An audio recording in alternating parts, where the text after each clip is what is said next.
Yes, good evening बेटा, good evening everyone. सबको voice आ रही है बेटा? गौरिका, हिमांशी, ऋतिक, एक बार अनम्यूट होके देख लो बेटा सब। Krish, Parul, yes sir. Just a minute बेटा। यस बेटा, सबको वॉइस आ रही है बेटा? मेघा, यस बेटा। क्लास में बेटा हम क्विक रिवीजन कर रहे हैं मैक्रो इकोनॉमिक्स की। जस्ट लाइक कहते हैं ना बेटा, एक फेवरेट, अगर क्विक रिवीजन वाइज सामने सामने फेवरेट पॉइंट्स, फेवरेट वर्ड्स हमारे सामने अगर आ जाएं तो घर पे रिवीजन करने के लिए हम सबके लिए बहुत ज्यादा इजी हो सकता है। टॉपिक वाइज, कॉन्सेप्ट वाइज से उसी के अकॉर्डिंग हम एक क्विक रिवीजन कर रहे हैं मैक्रो इकोनॉमिक्स की बेटा। First of all macro economics time बचेगा तो आगे, उसके बाद रात को मैं कुछ पेपर्स, कुछ फेवरेट टॉपिक सेंड करता जाऊंगा, उसके अकॉर्डिंग आप सब कर सकते हो साइड बाय साइड बेटा। बस ओनली विद इन 2 मिनट्स में हम क्लास स्टार्ट कर रहे हैं बेटा।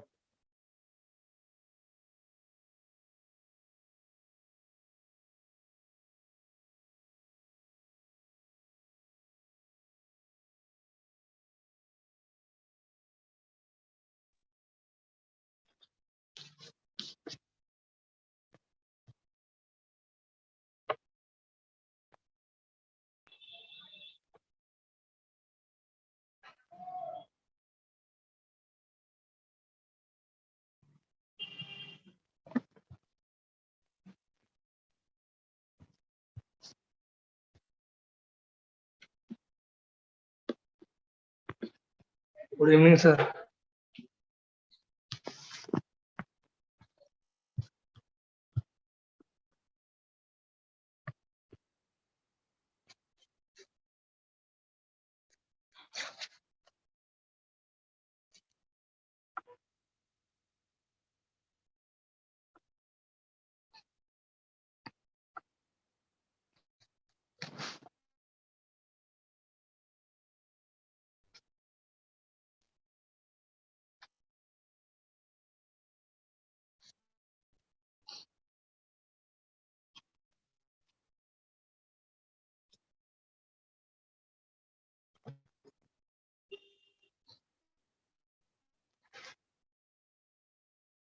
यस बेटा, चलिए बेटा, let's start the class. Favourite topic wise हम डिस्कशन स्टार्ट कर रहे हैं। इससे पहले हमें पता है हमारा टोटल मैक्रो इकोनॉमिक्स के जो चैप्टर है, फर्स्ट चैप्टर हमारा बेसिक टॉपिक है, it is called the money. Easy chapter है, साथ साथ डिस्कशन करते जाएंगे one by one, but favourite topic को क्विक रिवीजन में करना है बेटा। जिसको कोई टेंशन हो, कोई डाउट हो, क्लास के एंड में लास्ट पॉइंट पे मुझे मैसेज कर सकता है पर्सनली, और डिस्कशन करते जाएंगे उसके अकॉर्डिंग, जैसे बीएससी में किया था हम सब ने।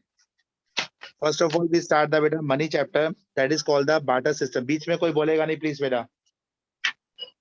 First of all, first topic is known as the barter system beta. Barter system means where the goods are exchanged for goods. It is called the barter system of exchange. It is also known as the CC economy beta. तो favorite topic इस topic में हमारा चलेगा barter system का, that is called the CC economy. C stands for commodity, commodity economy, barter system. What are the various limitations of barter system? तो exam में MCQ में first question ही हो सकता है बोर्ड का, ये हो जाए which one is not the limitation of barter system? Board तो फर्स्ट टाइम क्वेश्चन दे रहा है बेटा, इजी दे, टफ दे, कुछ भी आ सकता है बेटा।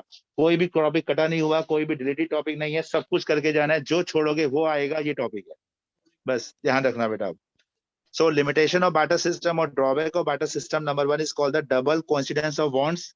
बट कोइंसिडेंस जो आपको चाहिए दूसरे के पास हो, दो अदर पर्सन को चाहिए, वो आपके पास अवेलेबल होना चाहिए। It is called the double coincidence of bonds. Double coincidence bonds is a pre condition for the barter system. सबसे पहली कंडीशन होती है इसकी, जहां बोथ बायर्स एंड सेलर्स को एक दूसरे की गुड्स की रिक्वायरमेंट क्या होती है, साइमल्टेनियसली। प्री कंडीशंस, मगर मनी ने इस प्रॉब्लम को बहुत इजी सॉल्व किया है। It is answer is medium of exchange. Money के अंदर एक फीचर होती है मीडियम ऑफ एक्सचेंज, जिसके थ्रू बार्टर सिस्टम की इस प्रॉब्लम को, डबल कोइंसिडेंस ऑफ बॉन्ड्स की प्रॉब्लम को इजी सॉर्ट आउट किया जाता है बेटा, प्रॉपर वे में। Next topic is lack of common unit of value, lack of measurement of value. Barter system का एक ड्रॉबैक ये भी है, lack of measurement of value. What is the value your car, what is the value of your house. Barter system में इसका answer देना बहुत difficult process था। Your car would be value in terms of horse, table, chair, chocolate से लगाई जाती थी, but money के एवोल्यूशन ने इस प्रॉब्लम को इजीली सॉल्व कर दिया है। इस टॉपिक के ऊपर केस स्टडी बेसिस पे भी क्वेश्चन आ सकता है। दो पर्सन के according, person A person B goods को एक्सचेंज कर रहे हैं दूसरे के साथ, जिसमें मेजरमेंट नहीं हो रही है, lack of common unit of value.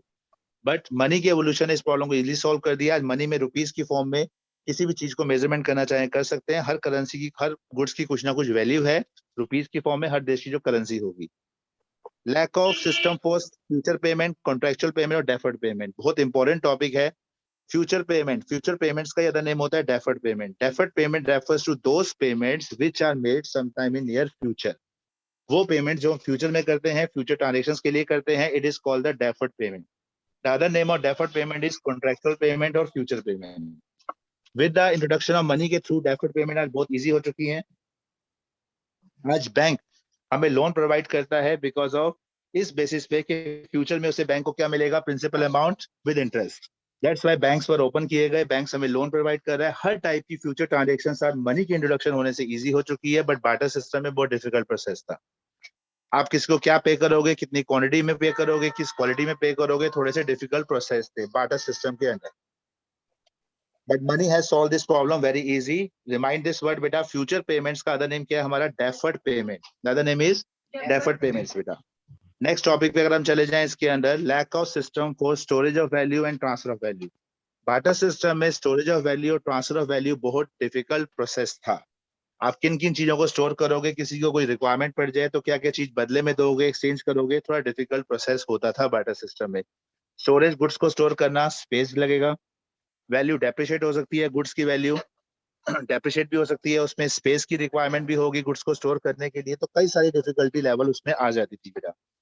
But money को स्टोर करने में किसी भी टाइप का कोई स्पेस नहीं लग रहा। अपने पॉकेट में 10 लाख का चेक रख लो, कोई स्पेस नहीं गिरेगा। Money is the most liquid form assets. Money को जब चाहे आप लिक्विड फॉर्म में किसी भी टाइम पे कन्वर्ट कर सकते हो। इमरजेंसी के टाइम पीरियड में मनी को आप यूज कर सकते हो बहुत इजीली। मनी जो है को रखने में कोई स्पेस नहीं गिरता। और मनी की जस्ट लाइक मनी को हर पर्सन जो है वो एक्सेप्ट कर रहा है बेटा। एवरी पर्सन जो है मनी को इजीली एक्सेप्टेबल कर रहा है, एक्सेप्ट करता है बेटा। तो this is known as a money. Just a minute बेटा।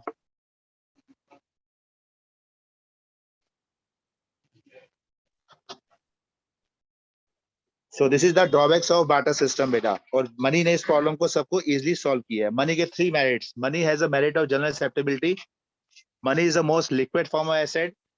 Storage of money doesn't require much space. Money को रखने में हमारा कोई स्पेस नहीं लगता बेटा। तो these are the all concept is known as a features of money, जिसकी वजह से मनी की रिलेशन हुई, मनी सामने आई। नाउ व्हाट इज मनी, क्या है बेटा? Money is medium exchange, measurement of value, storage of value, send और deferred payment, transfer of values. That means जो भी बार्टर सिस्टम के ड्रॉबैक थे उन्हीं को मिला के क्या बनाई गई, मनी की डेफिनेशन को फॉर्म किया गया। It is known as a money. Difference between the fiat money as well as fiduciary money बेटा। फेट मनी बहुत बार आपने एमसीक्यू में, इतने हम पेपर्स कर चुके हैं पहले बेटा कि एमसीक्यू में कई सारे क्वेश्चंस हमने देखे हैं बेटा। फेट मनी और फिडुशियरी मनी। फेट मनी वो मनी होती है बेटा which is order of the government के ऑर्डर के थ्रू इशू की जाती है। Fiat money refers to that money which is issued by the order और the authority of the government. या तो गवर्नमेंट के थ्रू इशू की जा रही है, गवर्नमेंट के ऑर्डर के बेसिस पे, और ऑर्डर के बेसिस पे आरबी के थ्रू इशू की जा रही है, बैंक ऑफ इंडिया के थ्रू इशू की जा रही है। Like notes and coins, it is known as a fiat money overall basis पे। Fiduciary money is that money बेटा which is on the basis of trust between the payer and the payee. जो pair और पे के बीच में एक trust होता है, it is called the fiduciary money, but it is not called the actual money. Just like a best example is cheques. It is called the fiduciary money है, it is used on the basis of trust between the payer and pay, not by the order of the government के through. Next point है बेटा हमारा topic जो चलेगा, difference between the money value of money and commodity value of money. Simple sober question, short के according याद करना है। Money value of money means money के ऊपर जो इंस्क्राइब्ड है। लाइक 100 रुपीज नोट के ऊपर 100 लिखा है तो उसकी मार्केट वैल्यू कितनी होगी, कितनी होगी उसकी, 100 रुपीज बेटा। It is called the money value of money. जो 100 रुपीज नोट है उसके ऊपर 100 रुपीज ही मेंशन है, रुपीज 100, तो ऑब्वियसली उसकी मार्केट वैल्यू भी कितनी है, 100 रुपीज की है। उससे कितने का गुड्स आप परचेज कर सकते हो, 100 रुपीज का। It is called the money value of money. पूरा पैसा वसूल, जितना लिखा है उतने ही उसकी वैल्यूएशन है, उतना ही का ही सामान आएगा मार्केट से। It is called the money value of money. And commodity value of money, commodity value of money refers to the money was made of. Money किससे मिलके बनी है बेटा। Like in old days, like British के time period में, उससे पहले कह दो, अंदर गोल्ड हो गए तो नोट कॉइन्स के अंदर जो कॉइन्स जो है बेटा, उसके अंदर जितना गोल्ड अवेलेबल है उसकी जो मार्केट वैल्यू होती थी, it is called the commodity value of money. That means आज के टाइम में ऐसा है नहीं कि गोल्ड सिल्वर के हमारे मार्केट में यूज हो रहे हैं, कॉइन एक्सचेंज के लिए यूज करते जा रहे हैं, बट इन ओल्ड डेज की स्टोरी कहें तो it is called the commodity value of money. Gold और सिल्वर की जो मार्केट वैल्यू होती थी, it is called the commodity value of money. Commodity value of money refers to the value of the commodity, that means like metal। Best example metal ही बताया गया है, that the money was made of। Money किससे मिलके से बनी थी बेटा। so thus if the coins are made up of gold and silver like in an old days, the commodity value of money refers to the market value of the gold and the silver contained in the coin। and what is the other name of commodity value of money? Intrinsic value beta, that is the most important word, it is called the intrinsic value। and what is the other name of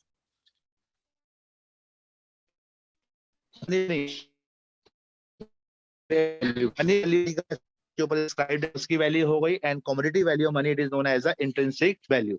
एक chapter class में revise होगा, आप सबने बस mark करना है, अच्छी तरह से अंडरलाइन करना है, फेवरेट पॉइंट को 100% डिस्कशन होगी क्लास में, बट लिसन ढंग से अच्छी तरह से सुन लेना बेटा।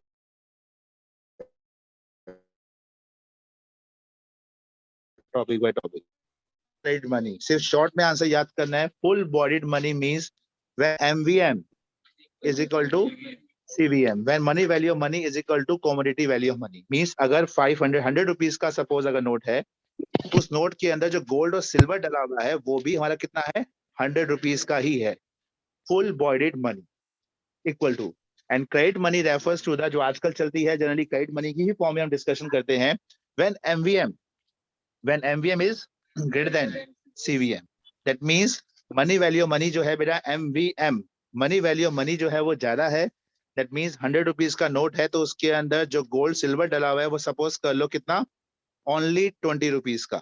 It is called the commodity value of money बेटा when MVM is greater than सीवीएम।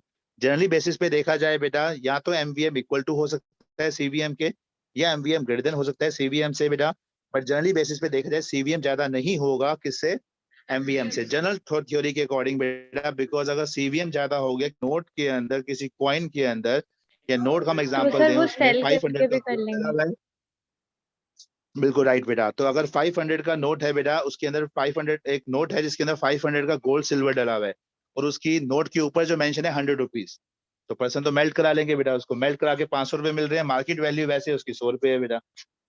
तो दैट्स व्हाई नॉर्मली केसेस में CVM is greater than MVM is, yes MVM is greater than CVM, और MVM is equal to CVM बेटा। तो ये था full money और credit. But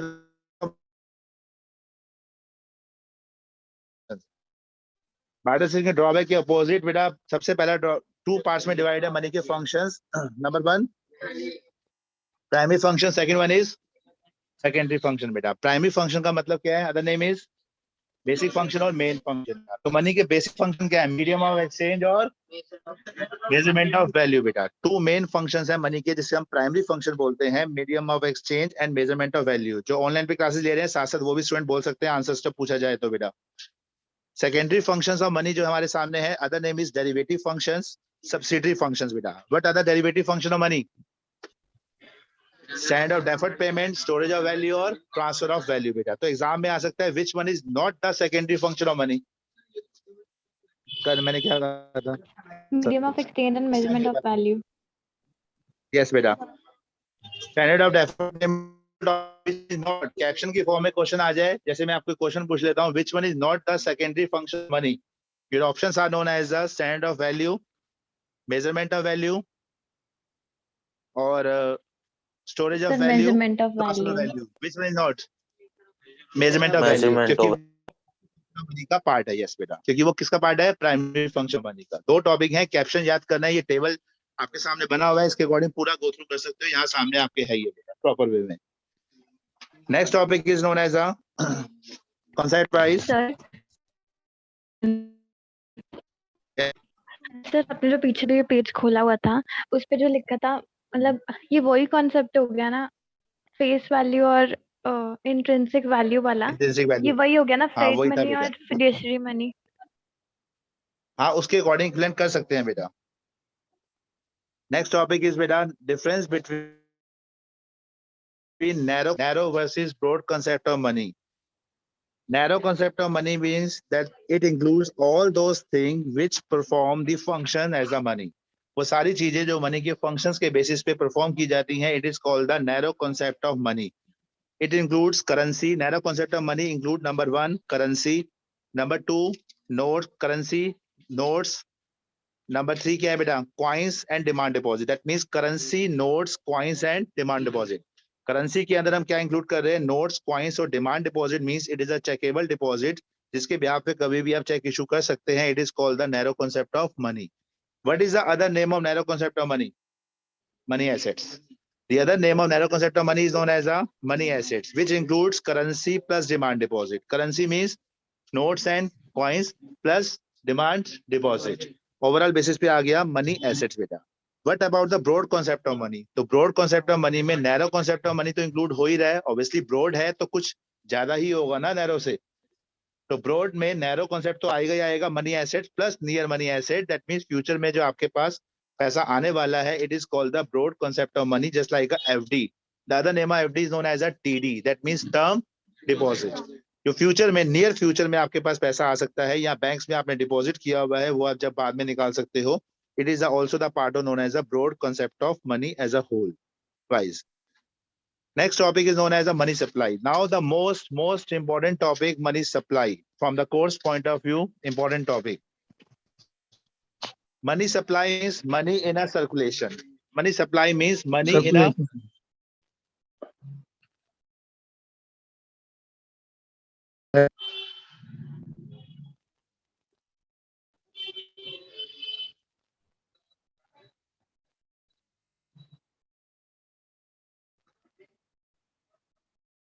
yes बेटा. Money supply means money in a circulation. जो market में सर्कुलेशन में पैसा रोटेट हो रहा है, जो पब्लिक के पास पॉइंट पैसा है at a particular point of time के अंदर, it is part is known as a money supply. So money supply के लिए क्या कहा जाता है? Money supply refers to the total volume of money held by the public at a particular point of time. तो कई सारी इसमें बातें हैं. पॉइंट ऑफ टाइम है तो obviously point of time means refers to the stock concept है. Point of time, stock concept, दोनों का मीनिंग सेम सेम चलेगा बेटा. Point of point of time में, पर्टिकुलर डे में लोगों के पास, पब्लिक के पास जितना भी पैसा है, public means just like a money, public means just like a money user sector. Public means money user sector बेटा. Not include money creating sector. Public के अंदर क्या आता है? मनी का यूजर सेक्टर आता है, not a money creating sector इसके अंदर नहीं आता. किसके अंदर? मनी सप्लाई में बेटा. तो money supply refers to the volume of held by the public point of held first key point, particular point of time second key point है, and that's why it is called the stock concept. Generally माना जाता है money in a circulation, जो market में circulation में पैसा हो रहा है, it is called the supply.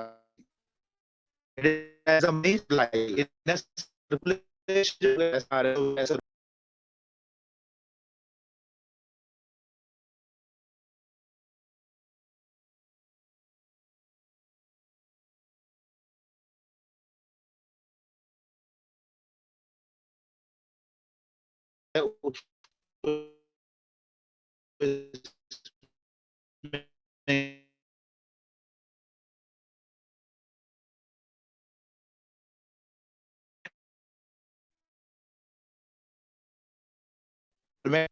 का पैसा से एज कॉन्सेप्ट प्राइस.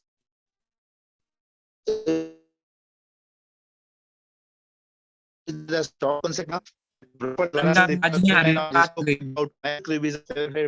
तो उसको लिख लो. क्लासिक एंड जब एंड होगी 9 के बाद, कोई भी समझना चाहे समझ सकते हैं, अपने अपने डाउट्स को अलग क्लियर कर सकते हो.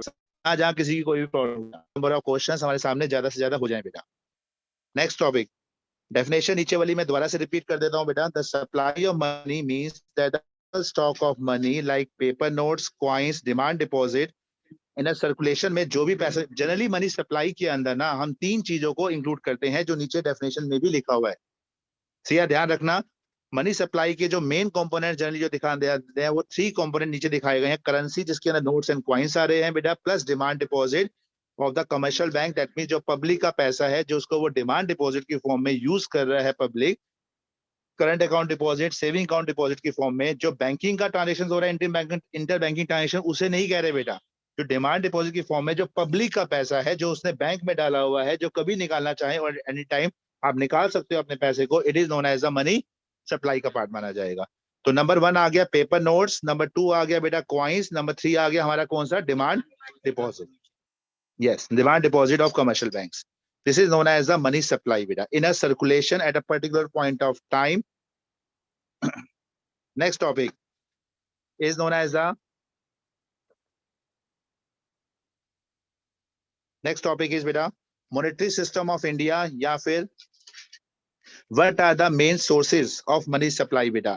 मनी सप्लाई का मेन सोर्स क्या है बेटा, कहां से मनी सप्लाई होती है, मनी की सप्लाई कहां से आती है। ये नहीं कह रहे लोग पब्लिक के पास पैसा, वो नहीं दिखा रहे, सोर्स किस सोर्स से आ रहा है, किस सोर्स से लोगों के पास पैसा आ रहा है। Yes, RBI number 1, second commercial banks beta or government beta, that means banking system of the country or government। RBI 2 rupees and above note, 2 rupees and above note issue करने की सिंगल पावर किसके पास है, RBI के पास है बेटा। Indirectly 2 rupees above note बेटा। RBI जो note currency issue करता है बेटा, वो पेपर करेंसी स्टैंडर्ड के बेसिस पे नोट इशू करता है। कॉइन्स को लिमिटेड लीगल टेंडर की फॉर्म में यूज किया जाता है, कॉइन्स को लिमिटेड लीगल टेंडर की फॉर्म में हम यूज करते हैं। While on the other hand बेटा, जो नोट्स होते हैं उसको आप अनलिमिटेड लीगल टेंडर की फॉर्म में यूज कर सकते हो एज अ होल वाइज। सो सबसे बड़ा राइट जो है वो किसके पास है, आरबीआई के पास, 2 रुपीज एंड अबव इशू करने का इंडिया के अकॉर्डिंग बेटा। गवर्नमेंट 1 रुपीज नोट और एवरी कॉइन्स, 1 रुपीज नोट और एवरी कॉइन्स। गवर्नमेंट में मिनिस्ट्री ऑफ फाइनेंस के पास राइट दिया जाता है 1 रुपीज नोट और एवरी कॉइन को इशू करने का राइट उनके पास है। कमर्शियल बैंक के पास क्या राइट है, कमर्शियल बैंक बेटा by creating credit, commercial bank loan पे लोन क्रिएट करके मनी का सप्लायर बन जाता है। एक्चुअली में वो कोई नोट इशू नहीं कर रहा जल्दी देखा जाए, फिर भी मनी का सप्लायर का पार्ट में हम इंक्लूड कर देते हैं। एक मनी को मार्केट में डालने के लिए उसको यूटिलाइज किया जाता है because of by creating credit. और उसका फॉर्मूला क्या होता है मनी मल्टीप्लायर का, money multiplier is equal to 1 upon LRR, 1 upon legal reserve ratio। how commercial bank create credit, इसका फॉर्मूला था 1 upon में LRR, legal reserve ratio। this is the formula of credit creation by the commercial bank। LRR के 2 variants होते हैं बेटा, number 1 is called the CRR और SLR। Variants LRR के, yes, CRR और SLR बेटा, ओवरऑल बेसिस पे 2 variants.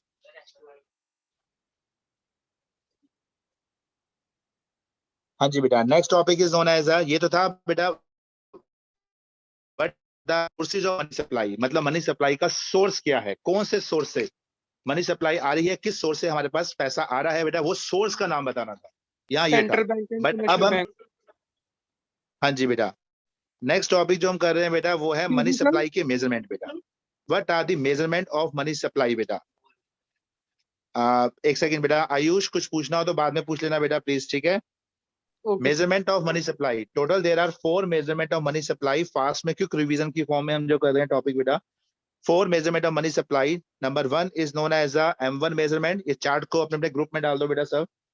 Number 1 is known as the M1 measurement, number 2 is called the M2, number 3 M3, number 4 M4 measurement. Total there are 4 measurement of money supply. क्योंकि measurement का मतलब ये है कि RBI कैसे पर्टिकुलर पॉइंट ऑफ टाइम के according measurement करता है कि किस पब्लिक के पास कितना कितना मनी है, कहाँ कहाँ पे उसने कितना कितना पैसा रोटेट किया हुआ है, एक पर्टिकुलर पॉइंट ऑफ टाइम के अकॉर्डिंग वो मेजरमेंट करना चाहता है, काउंट करना चाहता है बेटा। तो आसान तो नहीं होगा इस काउंट को करना बेटा, कैसे वो मेजरमेंट करेगा। तो उसने कई सारे कुछ नैरो कॉन्सेप्ट बनाए हुए हैं, कुछ ब्रॉड कॉन्सेप्ट बनाए हुए हैं, और आगे बढ़ते जाओगे तो सो मेनी ब्रॉड कॉन्सेप्ट हो जाएंगे, कुछ आपके कोर्स में होंगे कुछ नहीं होंगे।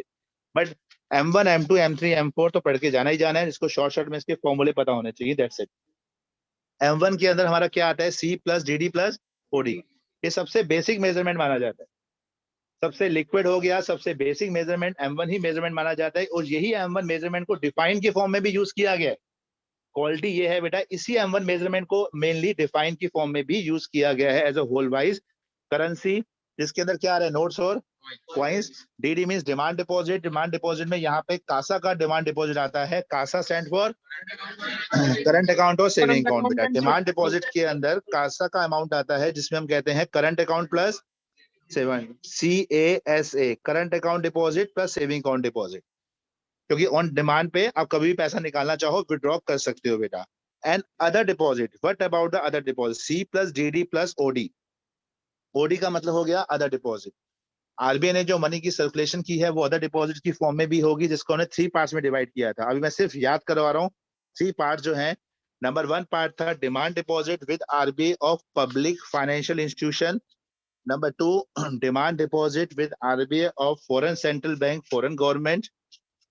Number 3 demand deposit with RBI of international financial institution like IMF और World Bank बेटा। This is called the OD other deposit। तो M1 मेजरमेंट जो है उसका चार्ट आपके सामने है, जिसका फॉर्मूला था C plus DD plus OD।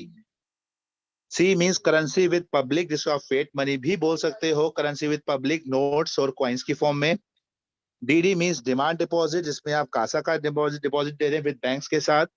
OD stand for other deposit। 3 parts आपके सामने है। Demand deposit with RBI of public financial institution. Second part है demand deposit with RBI of foreign central bank, foreign government. Third part जो है demand deposit with RBI of international financial institution like IMF और World Bank. M1 is the first and the basic measurement of money supply। आ सकता है dash refers to the first and the basic measurement of money supply। Your options are M1, M2, M3 and M4। Which one is M1? M1 is the most basic measurement of money supply है। It is known as the transactions money भी इसको बोलते हैं। Why? Ad is directly used for transactions purpose के लिए, इसको making के लिए इसको यूज किया जाता है। M1 is the most liquid measurement of money supply भी है, क्योंकि इसमें जितने भी आप इंस्ट्रूमेंट यूज कर रहे हो वो मीडियम एक्सचेंज में यूज किए जा रहे हैं। किस लिए यूज किया जा रहे हैं? मीडियम ऑफ एक्सचेंज करने के लिए। Just like for example see currency notes and coin को मीडियम एक्सचेंज में यूज करते हो। डीडी कासा का अमाउंट है, वो भी मीडियम एक्सचेंज में आप यूज कर सकते हो रेगुलर बेसिस पे ट्रांजेक्शन करने के लिए। ओडी जो आरबीआई यूज कर रहा है अदर कंट्री के साथ, ओडी उसके लिए भी आपने वर्ड यूज किया डिमांड डिपॉजिट, तो वो भी एक चेकेबल डिपॉजिट हो गया, वो भी मीडियम एक्सचेंज में आप यूज कर रहे हो एज अ होल प्राइस। तो ये हो गया हमारा M1 का सबसे मेन कॉन्सेप्ट बेटा। Next topic is M2। सिर्फ ओनली फॉर्मूले डिस्कस कर रहे हैं। M2 का फॉर्मूला जो होगा it is called the M1 plus saving deposit with post office. Post office में जो सेविंग डिपॉजिट, सेविंग अकाउंट के अंदर जो पैसा है पब्लिक का, किसका? पब्लिक का। It is known as the M2 measurement. तो M2 में भी क्या आ रहा है? M1 plus saving deposit with post office saving bank.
Tushar mute कर लो बेटा अपने आप को। यस बेटा, हमारा टॉपिक चल रहा था बेटा M1 measurement of money supply. Measurement of money supply में हमारा टॉपिक है M1, M2, M3 and M4। M2 measurement, that means to say that बेटा M1 that means C plus DD plus OD। तो concept आना ही आना है as a whole wise, plus post office saving bank. Post office में saving bank के अंदर जो भी पैसा आपका डिपॉजिट है पब्लिक का, it is part is known as a M2। इसका मतलब आरबीआई अगर ये देखना चाहता है, कोई केस स्टडी में क्वेश्चन बन के आ जाए, आरबीआई ये देखना चाहता है कि लोगों के पास बेसिक अमाउंट कितना है, करेंसी डिमांड डिपॉजिट जो रेगुलर ट्रांजेक्शन करते हैं, सबसे पहले तो आरबीआई रेगुलर ट्रांजेक्शन देखेगा ना, कि लोगों के पास घर पे कितना पैसा है, कैश बैलेंस कितना है, उसके अकॉर्डिंग कितना वो रोटेट कर रहे हैं, पहले तो बेसिक ही देखेगा। ओडी तो उसके साथ साथ चलता ही जाता है ओवरऑल बेसिस पे। प्लस साइड बाय साइड वो ये भी देखना चाहता है पोस्ट ऑफिस में सेविंग अकाउंट के अंदर लोगों ने कितना पैसा रोटेट किया हुआ है, रखा हुआ है, तो वो कौन सा मेजरमेंट यूज करेगा, M2 as a whole wise. Third one M3 measurement. M3 is also known as a M1। M3 के अंदर भी क्या आता है बेटा, M1 आपका पार्ट आएगा ही आएगा as a whole wise. Net time deposit with bank. Net time deposit with bank, time deposit means क्या होता है, FD। तो बट इसमें नेट लिखा हुआ है, इसमें की पॉइंट इज नेट लिखा हुआ है बेटा। तो नेट का मतलब क्या हुआ, हाँ इंटर बैंकिंग ट्रांजेक्शन में हट जाएगी, क्योंकि यहाँ पे नेट लिखा हुआ है, इसका मतलब यहाँ पर इंटर बैंकिंग ट्रांजेक्शन को यूज कर रहे हैं, आपस में बिल्कुल बातें नहीं बेटा please. M1 M3 is equal to M1 plus, just a minute बेटा,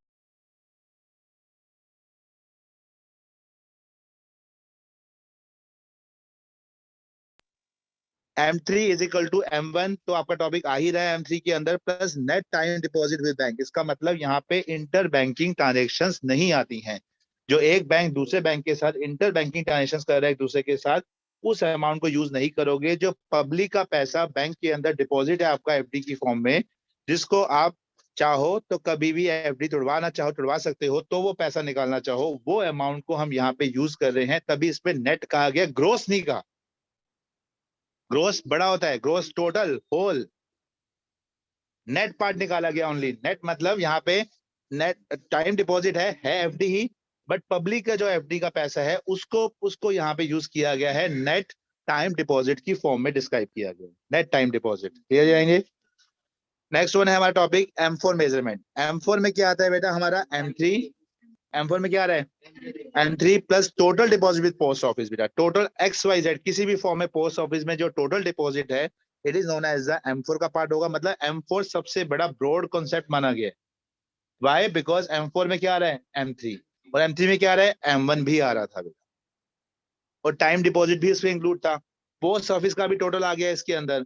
तो ये टोटल M4 जो है सबसे बड़ा ब्रॉड कॉन्सेप्ट माना जाता है मनी सप्लाई के मेजरमेंट के लिए ओवरऑल बेसिस पे, एक्सेप्ट इसके अंदर NSC नेशनल सेविंग सर्टिफिकेट का अमाउंट इसके अंदर इंक्लूड नहीं किया जाता, एक्सक्लूडिंग है। बाकी सब कुछ M4 का पार्ट माना जा रहा है बेटा। M4 is known as the M3 plus total deposit with post office, total deposit with post office overall basis पे। तो ये हमारे सामने 4 मेजरमेंट ऑफ मनी सप्लाई के हो गए। जैसे हमारे सामने नीचे एक क्वेश्चन दिया हुआ है, शॉर्ट में डिस्कशन कर ही लेते हैं इसको, discuss wise. Find M1, M2, M3 and M4 बेटा। सबसे पहले निकालना था M1, जिसका फॉर्मूला क्या है, C plus DD plus OD। C means currency with public, कितना दिया हुआ है करेंसी विद पब्लिक, 84,000 बेटा। D means demand deposit, yes, and OD means other deposit 3,612। That means all 3 entries को जब आप प्लस कर लेते हैं तो आपका M1 का होल कॉन्सेप्ट आपके सामने आ जाता है। M1 की वैल्यू आ गई रुपीज इन करोड़ की फॉर्म में बेटा। M1 C plus GD plus OD direct formula है, डायरेक्ट वैल्यू गिवन दी हुई है, उसको पुट अप कर सकते हो। M2 मेजरमेंट में क्या आ रहा है, M2 is known as M1 plus saving deposit with post office. Post office के दो एंट्री हैं, एक तो saving deposit with post office, एक टोटल पोस्ट ऑफिस में टोटल डिपॉजिट जो आपने किया हुआ है। तो इसमें कौन सी एंट्री आएगी? Plus saving deposit with post office bank. Yes, last entry that means 6 ना, 5th या 6th? 6 post office saving bank account deposit that means 5528, वो यहाँ पे एड ऑन कर दोगे M1 के साथ, तो आपका टोटल आंसर आ जाएगा किसका? M2 as a whole wise. Next topic is known as M3 measurement. M3 measurement, M3 के अंडर क्या आ रहा है बेटा? M3 मेजरमेंट में क्या आएगा? M1 प्लस M3 नेट में time that means deposit. M1 तो आना ही आना है बेटा, plus net time deposit given है इसमें। Net time deposit yes sir. कुछ नहीं लिखा तो नेट ही मान लोगे। Net time deposit with post office, answer आ गया M1 plus net time deposit with post office and net time deposit with banks. M4 means M3 plus total deposit post office. तो दिया हुआ है क्वेश्चन में, एंट्री गिवन है, M3 आप already निकाल चुके हैं, plus total deposit post office that means entry number 4। इस एंट्री को अगर आप एड ऑन कर दोगे ओवरऑल बेसिस पे, तो आपके सामने क्या आ जाएगा? M4 का whole answer. This is the concept M1, M2, M3 as well as M4। Next topic is known as what is high power money, जिसका सिंबल क्या है बेटा आपका? H, capital H। High power money जो concept है बेटा, it includes money that is produced by. अब source of money और प्रोड्यूस ऑफ मनी में कुछ डिफरेंस होगा। सोर्स में तो आप कमर्शियल बैंक को भी इंक्लूड कर लेते हो कि सोर्स कहां से पैसा आ रहा है बेटा, वो तो कमर्शियल बैंक से भी आ रहा था, RBI से भी आ रहा था, गवर्नमेंट से भी आ रहा था। बट प्रोड्यूसर ऑफ मनी की फॉर्म में देखा जाए तो सिर्फ RBI और गवर्नमेंट ही हो गई ना प्रोड्यूसर के अकॉर्डिंग। तो और सबसे बड़ा प्रोड्यूसर कौन है? वो RBI है ओवरऑल बेसिस पे, मेन प्रोड्यूसर जो कहा जाए। तो high power money is refers to the money that is produced by, इसलिए इसका सबसे बड़ा फेवरेट वर्ड क्या है? That is called the produced. High power money is that money which is produced by RBI as well as the government, जो produce की जाती है RBI के थ्रू और गवर्नमेंट के थ्रू बेटा, it is called the high power money. अब RBI जो मनी प्रोड्यूस करती है या गवर्नमेंट जो मनी प्रोड्यूस कर रही है बेटा, वो सारा पैसा सर्कुलेशन में ढूंढा डाल रही है। जो प्रोड्यूस किया जा रहा है नॉट अ कंपलसरी, अब जो प्रोड्यूस कर रहा है वो सारा पैसा ही अपने सारे पत्ते एक साथ ही खोल देगा, तो उसके पास क्या रह जाएगा? तो सारा पैसा तो एक साथ मार्केट में डालेगा नहीं बेटा, कुछ पैसा मार्केट में सर्कुलेशन में डाल दिया, जो मनी सप्लाई का पार्ट बन गया, मनी इन सर्कुलेशन। कुछ पैसा अपने पास खुद के लिए रखा हुआ है, इंटर बैंकिंग ट्रांजेक्शन करने के लिए अपने लिए खुद के लिए रख लिया, वो पार्ट हो गया। तो दोनों को प्लस करोगे तो आंसर आ गया क्या? High powered money. तो high powered money is a summation of बेटा currency held by the public and cash reserve with the banks. That is known as a high power money. हाँ, अब now difference between the money and the high power money के बीच में differentiate क्या हुआ बेटा? Money and high power money बेटा, money अभी आप पीछे पढ़ के आए हैं बेटा, money refers to the currency and demand deposit. Money के अंदर क्या था? करेंसी और डिमांड डिपॉजिट बेटा। करेंसी मींस नोट्स, कॉइंस, और डिमांड डिपॉजिट हमें पता ही है। मनी के अंदर करेंसी आ रही है प्लस डिमांड डिपॉजिट आ रहा है, while high power money consist of currency आ रहा है plus cash reserve with banks आ रहा है।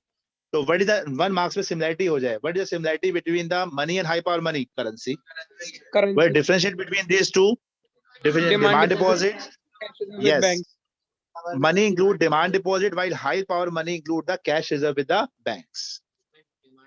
नहीं, तो this is known as that money and high power money के बीच में डिफरेंस बेटा। बाकी कंपोनेंट्स है चैप्टर आप पूरा कंप्लीट कर सकते हो। बैक के एक्सरसाइज के ऑल क्वेश्चन सारे करने हैं, हम अनलिमिटेड पेपर्स कर चुके हैं, आपको पता ही है पेपर्स में किस टाइप के क्वेश्चन आ रहे हैं चैप्टर से रिलेटेड, सबको नॉलेज है बेटा, आई थिंक सो।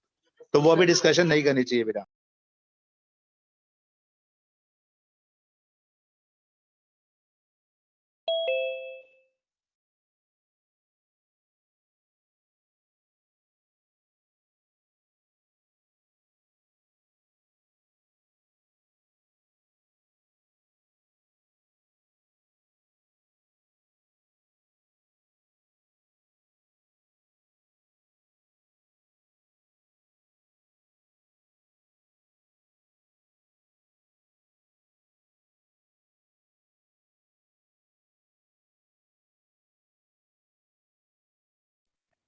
यस बेटा, तो ये तो हमारा चैप्टर था बेटा, चैप्टर नंबर 1 जिसको हमने किया money chapter. Now we start the chapter number banking बेटा निकालो, बैंकिंग चैप्टर फटाफट, डू फास्ट बेटा, बैंकिंग चैप्टर सब निकालो बेटा।